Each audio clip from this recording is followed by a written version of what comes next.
Let's continue this conversation with Jacob Channel, senior economist with LendingTree. I know you all conducted a survey, and 32% of millennials and Gen Zers moved back home during the pandemic while they were working remotely, highly likely, and closer to family. Of those who moved back in with their parents, I guess the majority of them, almost all of them, stayed. So why do you believe that this was? Yeah, so like you said, about 2/3 who moved back ended up staying there. They're still there. So I think there are a lot of reasons why this could be the case. For example, not only did we have the pandemic to deal with, there was a lot of disruption caused there. Honestly, throughout the pandemic, it was a tough time. I think some people just needed more emotional support.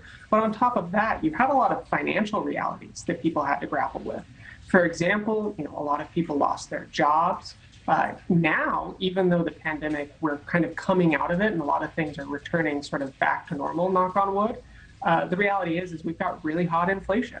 So as a result, people, even if they do have a college degree, even if they do work a good job, so much of their paycheck is being eaten up by that inflation that it's hard to make ends meet by themselves, especially when you consider how high things like rent and housing prices are. So all in all, there are a ton of reasons why people would move back in. So I think in that regard, it's not really surprising why so many do. What percentage of this age group are applying for and securing loans? I mean, do they even qualify because maybe they haven't established credit or maybe they messed up their credit before they moved in with their parents? Yeah, so a lot of them really are, paying attention to their debt, to trying to get other loans. So, for example, 31% of Gen Zers and millennials who move back home are saying that they're focusing directly on saving up for something like a down payment. 39% are saying that they moved in large part to pay down debt, which they're trying to do. So ultimately, while these people are living at home, I think a lot of, in most cases probably, they're not just doing it because they're lazy or they want to be freeloaders or anything like that. They're doing it because they're legitimately trying to save up to start a life of their own, but they're just running into problem after problem trying to do it.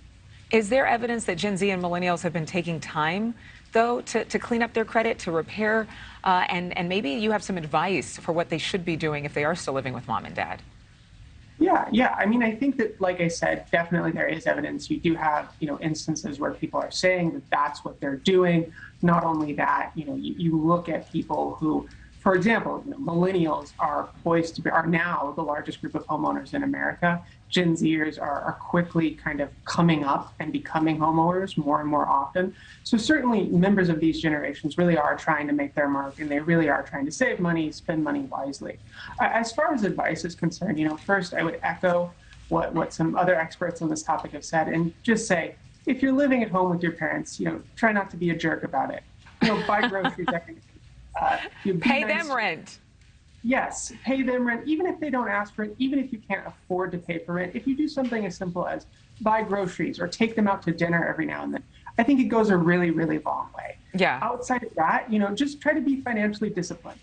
Don't use living at home and not having to pay rent or maybe having to pay less rent as an excuse for you to, spend all your time partying or buying a bunch of new video games or things like that, which, look, we've all been there. We've all had impulse buying moments. But don't make it a habit.